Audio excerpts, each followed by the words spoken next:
देख रहे हैं राष्ट्रीय समाचार और मैं हूं आपके साथ प्रिया पांडे। पहले एक नजर हेडलाइंस पर। सोमनाथ महादेव धाम में शंखनाद संघ और अखंड ओमकार जाप शुरू। 2500 ऋषि ब्राह्मणों की सहभागिता।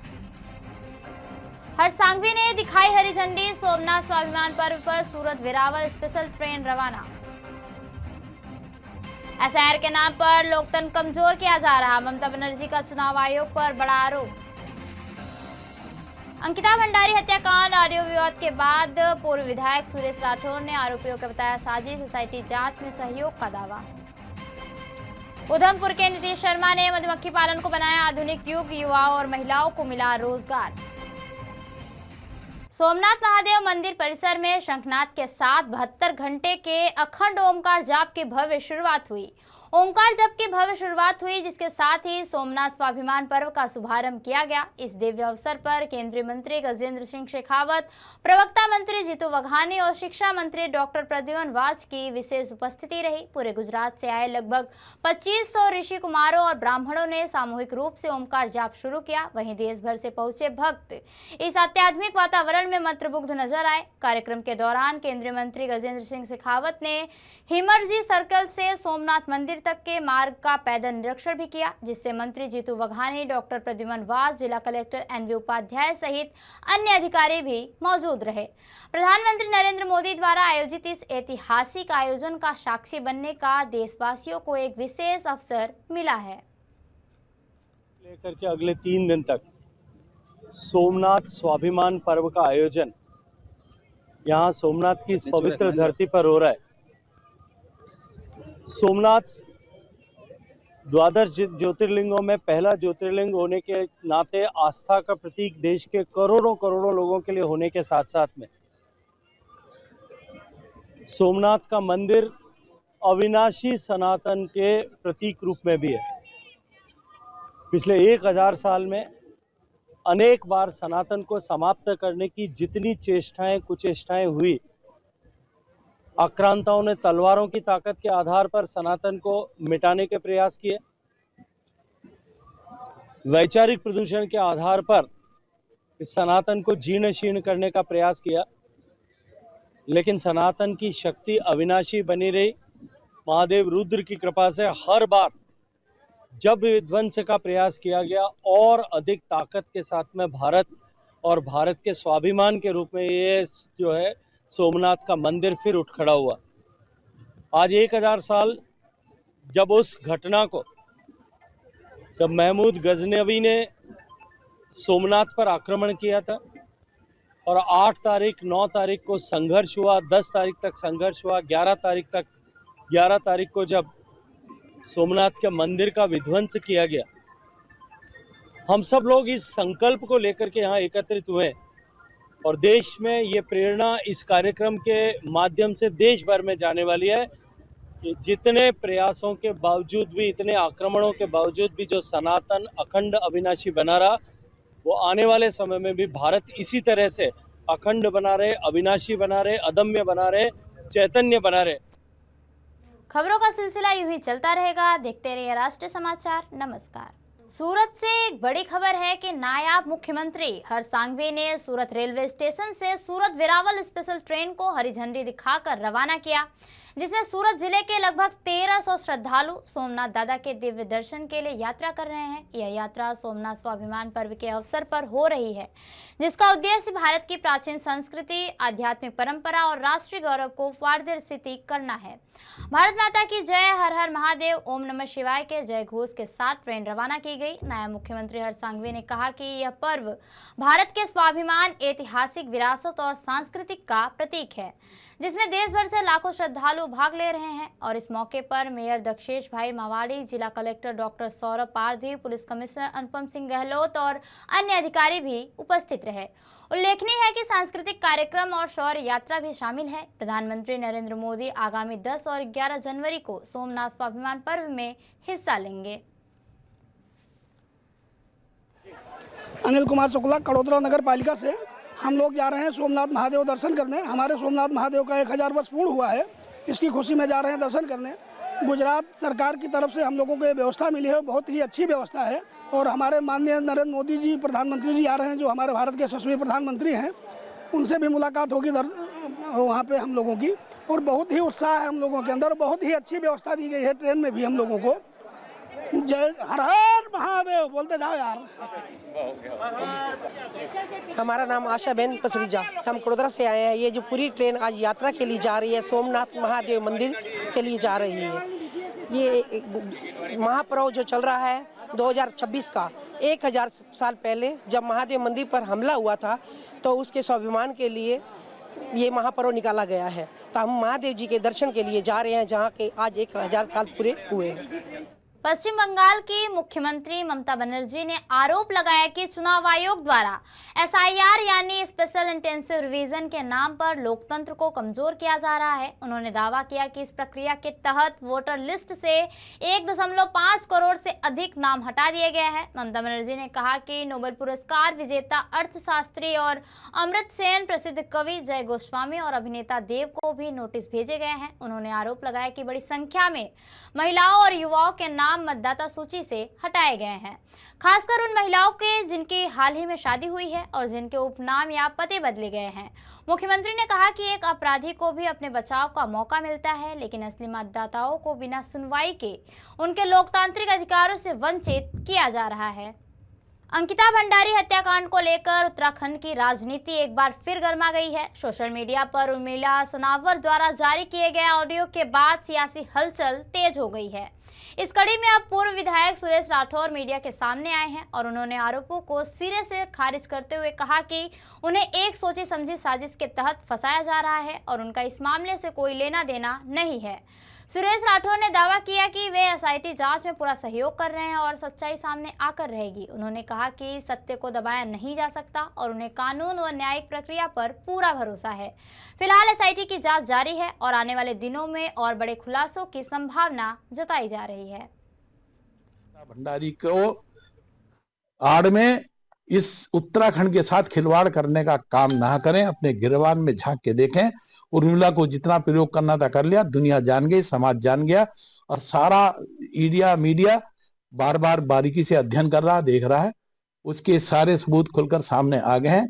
अब वो देर नहीं है, जो उसके सारे जो षड्यंत्र थे वो जनता के सामने जल्दी आ जाएंगे। उधमपुर जिले के सुध महादेव क्षेत्र के युवा उद्यमी नीतीश शर्मा ने पारंपरिक मधुमक्खी पालन को आधुनिक उद्योग का रूप देकर एक नई मिसाल कायम की है। Holistic agriculture development programme HADP के तहत उन्होंने अत्याधुनिक हनी प्रोसेसिंग यूनिट की स्थापना की है, जहां शुद्ध शहद के साथ साथ पी, पॉलन और मोम जैसे वैल्यू एडेड उत्पाद तैयार किए जा रहे हैं। नीतीश का यह स्टार्टअप न सिर्फ क्षेत्रों के युवाओं को स्वरोजगार के लिए प्रेरित कर रहा है, बल्कि स्थानीय महिलाओं को रोजगार देकर महिला सशक्तिकरण को भी मजबूती प्रदान कर रहा है। उधमपुर के सुध महादेव क्षेत्र के युवा उद्यमी नीतीश शर्मा ने पारंपरिक मधुमक्खी पालन को एक आधुनिक उद्योग में बदल दिया है। होलिस्टिक एग्रीकल्चर डेवलपमेंट प्रोग्राम के तहत उन्होंने एक अत्याधुनिक हनी प्रोसेसिंग यूनिट स्थापित की है। नीतीश न केवल शुद्ध शहद बल्कि बी पॉलिन और मोम जैसे वैल्यू एडेड उत्पाद भी तैयार कर रहे हैं। उनका यह स्टार्टअप स्थानीय महिलाओं को रोजगार देकर महिला सशक्तिकरण की नई मिसाल पेश कर रहा है। मैंने यहाँ पे जो हमारा फैमिली बिजनेस मेरे फादर ने स्टार्ट किया था हनी बी कीपिंग का, तो हमने उसके बाद जैसे कि गवर्नमेंट ऑफ इंडिया भी जो है प्रमोशन कर रही है वैल्यू एडिशन ऑफ प्रोडक्ट्स, वैसे ही हमने उसको लेते हुए हमने हनी प्रोसेसिंग यूनिट जो है इस्टेब्लिश किया अंडर HADP के। इसमें हमें डिपार्टमेंट ऑफ एग्रीकल्चर की तरफ से ये यूनिट की कॉस्ट थी 5 लाख, जिसमें से 2.5 लाख जो है गवर्नमेंट ने हमें subsidy the department of agriculture Udhampur की तरफ से। दिल्ली और उत्तर भारत के बड़े हिस्सों में छाए घने कोहरे का असर अब हवाई यातायात पर भी खास तौर पर देखने को मिल रहा है। बेहद कम दृश्यता के चलते दिल्ली के इंदिरा गांधी अंतर्राष्ट्रीय हवाई अड्डे पर उड़ानों का संचालन पूरी तरह प्रभावित हुआ है। कई उड़ानों में भारी देरी हो रही है, जबकि कुछ को तो रद्द भी करना पड़ रहा है। मौसम की खराब स्थिति के कारण एयरलाइंस को उड़ानों के समय से बदलाव करना पड़ रहा है, जिससे यात्रियों को असुविधा का सामना भी करना पड़ रहा है। हवाई अड्डे पर यात्रियों की भीड़ बढ़ गई है और लगातार उड़ान संबंधी अपडेट का इंतजार कर रहे हैं। मौसम विभाग के अनुसार कोहरे की स्थिति फिलहाल बने रहने की संभावना है और ऐसे में आने वाले दिनों में भी हवाई सेवाएं प्रभावित रह सकती हैं। उप मुख्यमंत्री सह नगर विकास एवं आवास मंत्री बिहार सरकार ने अपने गुजरात प्रवास के दौरान गुजरात के शहरी विकास मंत्री श्री कनु देसाई जी से शिष्टाचार भेंट की।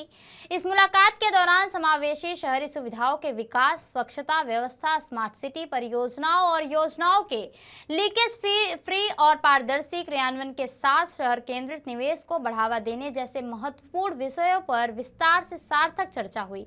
इस अवसर पर उप मुख्यमंत्री ने कहा कि आदरणीय प्रधानमंत्री जी के मार्गदर्शन और मुख्यमंत्री जी के नेतृत्व में बिहार सरकार राज्य में सस्ती, समावेशी और निवेश को प्रोत्साहित करने वाली आधुनिक नगर सुविधाएं उपलब्ध कराने के लिए पूरी तरह प्रतिबद्ध है, जिससे शहर विकास को नई दिशा और गति मिल सके। बिहार सबसे घनी आबादी, सबसे बड़ी युवाओं की संख्या, लेकिन शहरीकरण में मात्र 15% आबादी। गुजरात में 48%। आज गुजरात में हमने गुजरात के नगर विकास मंत्री जी के साथ मिला, उनके साथ कई मार्गदर्शन भी प्राप्त किए, साथ ही समावेशी नगर सुविधा, स्वच्छता, स्मार्ट सिटी योजनाओं को लीकेज फ्री क्रियान्वयन और शहर केंद्रित निवेश जैसे मुद्दों पर सार्थक बातचीत हुई। आदरणीय प्रधानमंत्री जी के मार्गदर्शन, माननीय मुख्यमंत्री जी के नेतृत्व में हम बिहार में सस्ती, समावेशी निवेश के प्रेरित करने वाली नगर सुविधाओं को उपलब्ध कराने के लिए सक्रिय हैं और निश्चित तौर पर हमने माननीय मंत्री जी को भी आमंत्रित किए हैं।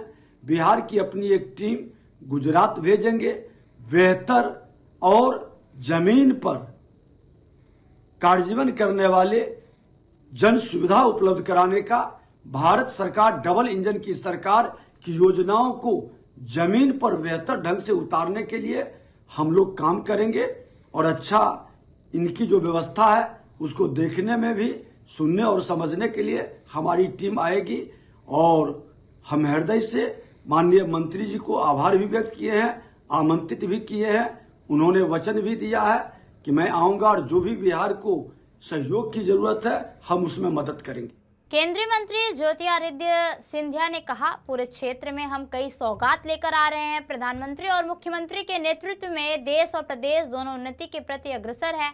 पिछले दिनों दिल्ली में हमने बहुत बैठक की है। अटल एक्सप्रेसवे की जो भी बाधाएं थी हमने उनको दूर किया। हमने नया अलाइनमेंट भी तय किया और ताकि जल्द से जल्द चंबल एक्सप्रेसवे भी बन पाए, जिसके आधार पर एक औद्योगिक क्रांति भी क्षेत्र में आएगी। में हमारा आगरा ग्वालियर एक्सप्रेसवे 5,500 करोड़ का बन रहा है। पूर्व पश्चिम में चंबल एक्सप्रेसवे, अटल एक्सप्रेसवे बनने जा रहा है। तो अधोसंरचना की एक क्रांति हमारे ग्वालियर चंबल क्षेत्र में आ रही है। ग्वालियर का रेलवे स्टेशन, ग्वालियर का अस्पताल, ग्वालियर का एयरपोर्ट, ग्वालियर का स्टेडियम का भी कार्य अब शुरू हो चुका है। अगले 1 साल के अंदर करीब 42,000 सीटर का स्टेडियम ग्वालियर में तैयार हो जाएगा। तो नया वर्ष, नई कामना, नई शुरुआत, नया विकास, नई प्रगति, सबके सहयोग के साथ प्रधानमंत्री जी की सोच, सबका साथ, सबका विकास, सबका प्रयास साथ मिलकर जरूर होगा। ये विश्वास आप सभी को मैं दिलाता हूं और नववर्ष की शुभकामनाएं आपको भी और आपके द्वारा हमारे सभी दर्शकों को भी नववर्ष की बहुत बहुत शुभकामनाएं दिल की गहराइयों से। लखनऊ मेडिकल कॉलेज में कथित धर्मांतरण और लव जिहाद से जुड़े मामले सामने आने के बाद विशाखा कमेटी की रिपोर्ट के आधार पर मेडिकल कॉलेज प्रशासन ने एक अहम कदम उठाया है। कॉलेज प्रशासन की ओर से परिसर में नोटिस जारी किया गया, जिसमें कहा गया है कि यदि किसी छात्रा या स्टाफ को धर्म परिवर्तन या लव जिहाद के नाम पर किसी भी तरह से परेशान किया जा रहा है तो वह गुप्त रूप से इसकी सूचना दे सकता है। नोटिस में स्पष्ट किया गया है कि शिकायतकर्ता की पहचान पूरी तरह गोपनीय रखी जाएगी और 3 दिनों के भीतर संबंधित जानकारी देने की अपील की गई है। रिपोर्ट में ये साबित हुआ है कि इसका लड़के का लड़की के साथ संबंध था। दूसरा, इसने जो है उसको हैरेसमेंट किया। तीसरी चीज ये आई कि इसमें जब लड़की इस रिश्ते से निकलना चाहती थी तो इसने इसको पीछा करा, छोड़ा नहीं, जबरदस्ती पीछे लगा रहा और इसको धमकाया भी कि जो इसकी प्राइवेसी है उसको रिवील कर देगा, पब्लिक कर देगा, कुछ वीडियो या कुछ फोटोग्राफ जो भी है, इस तरह की चीजें में उसने धमकाया। ये इसकी चीजें साबित हो चुकी है। धर्मांतरण की अगर हम बात करें तो क्या कुछ चीजें निकल करके सामने आई जिस तरीके से बताया जा रहा है कि उसका धर्म परिवर्तन कराया, उससे पहले भी शादीशुदा था, उस मामले पे कहाँ तक जांच? उस मामले पे जो पुलिस है वो अपनी इन्वेस्टिगेशन कर रही है साक्ष्यों के आधार पे, और यहाँ पे हम लोगों ने ये जरूर से रखा है कि जैसे धर्मांतरण वाली जो 7 सदस्यीय कमेटी है, उसने कल उसके चेयरमैन साहब ने, डीजी साहब ने, जो रिटायर्ड डीजी है, उन्होंने कहा कि एक फिर से हम लोग एक नोटिस आज लगा रहे हैं और लगा दिए गए हैं, जिसमें कि ये लिखा हुआ है कि जो भी व्यक्ति धर्मांतरण से जुड़ी या इस तरह की किसी भी घटना से जुड़ी कोई भी जानकारी, जैसे आप लोग के माध्यम से ही कई इंफॉर्मेशन बाहर आई, तो उसके रिलेटेड भी अगर कुछ अपनी गोपनीय सूचना देना चाहता है, जिसमें उसे किसी भी तरह का नाम और लिखने की जरूरत नहीं है, बस वो इन्फॉर्म करेगी कहाँ क्या चीज हो रही है उसे जो लग रहा है, तो उसको संज्ञान में लेगी कमेटी। और लखनऊ से बड़ी खबर, पीड़िता के पति की निर्मम हत्या के मामले में पीड़ित परिवार ने गंभीर आरोप लगाए हैं।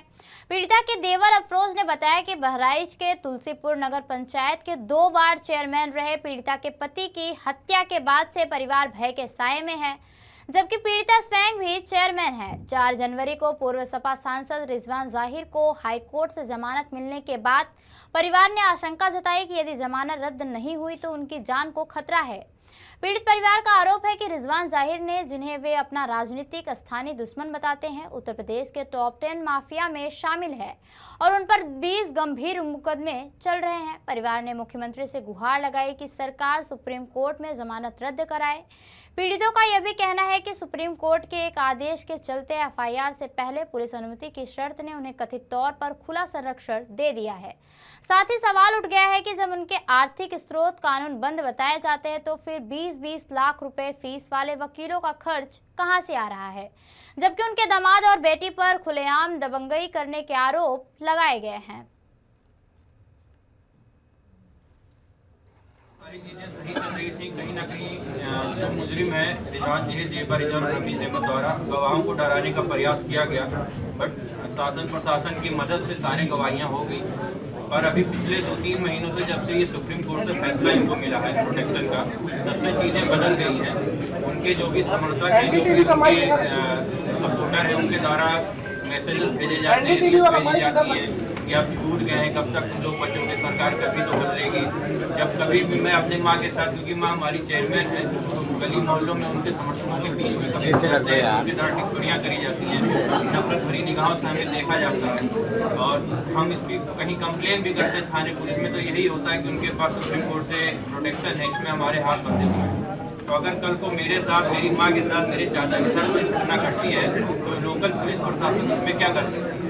तो हमारी हाथ जोड़ के अपील है माननीय मुख्यमंत्री जी से, माननीय सुप्रीम कोर्ट से, आप लोगों के माध्यम से, कि ये जो फैसला सुप्रीम कोर्ट ने दिया है इसको जल्द से जल्द इस पर सुनवाई करके इसको बहस किया जाए और हमें और मेरे परिवार को, चाचा जी को, जो मुकदमा वादी उनको एक प्रोटेक्शन दी जाए। एक यतीम बच्चे की, एक बेवा औरत की आप लोगों से हाथ जोड़ के। बढ़ते सड़क हादसों पर नियंत्रण और वाहन चालकों में सुरक्षा के प्रति जागरूकता बढ़ाने के उद्देश्य से क्षेत्रीय परिवहन कार्यालय की ओर से एक विशेष 2 व्हीलर रैली का आयोजन किया गया।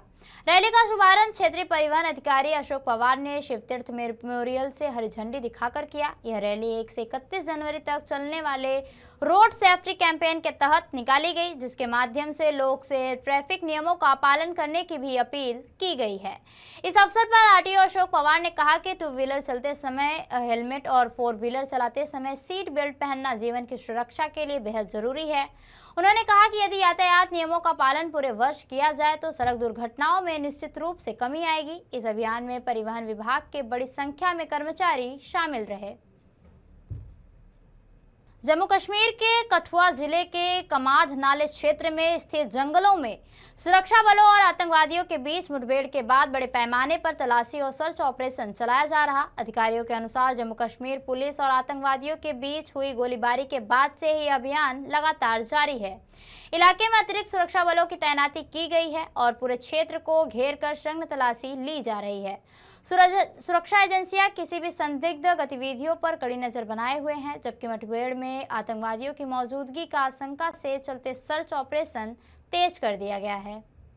रोजगार की मांग को लेकर ग्रामीण रैयत संघर्ष समिति और प्रभावित ग्रामीणों ने गुरुवार को ओएनजीसी के जीसीएस गेट को जाम कर दिया। आंदोलनकारियों का आरोप है कि ओएनजीसी बार-बार बैठकों के जरिए आश्वासन तो देती है, लेकिन जमीनी स्तर पर कोई ठोस कार्रवाई नहीं कर रही है। ग्रामीणों ने बताया कि करीब 5 महीने पहले भी गेट जाम और धरना दिया गया था, जिसके बाद 27 सितंबर 2025 को एसडीओ ओएनजीसी अधिकारियों और प्रभावित रैयतों के साथ बैठक हुई थी, जिसमें रोजगार देने का निर्णय भी लिया गया था और इसकी लिखित कार्यवाही भी उपलब्ध कराई गई थी। इसके बाद 20 नवंबर 2025 को एसडीओ कार्यालय में हुई बैठक में 7 जनवरी से पहले 28 रैयतों को नियोजन देने पर सहमति बनी हुई थी, लेकिन अब तक किसी को रोजगार नहीं मिला।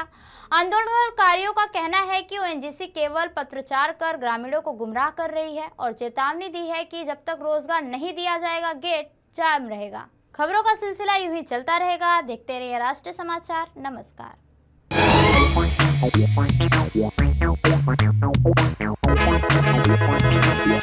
Yeah.